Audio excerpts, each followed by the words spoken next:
Today we are going to read about the diary of a wimpy kid, the third week. Don't even ask me what they put in the potatoes that makes them stick like that. Sometimes I forget to look up before I find a place to sit. The girls really hate the mashed potatoes thinking, and that's why they sit on the other side of the cafeteria.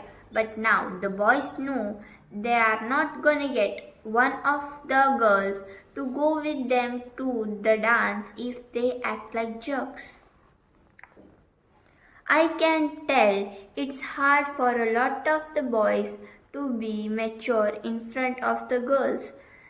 So some guys are acting out when there aren't any girls around. We are in the middle of a basketball until it in physical education, with the girls playing on one side of the gym and the boys on the other.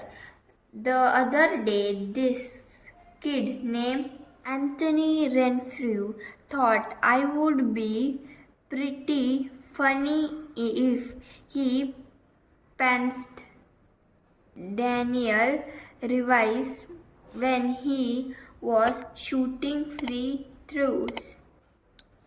Everybody laughed except for Daniel.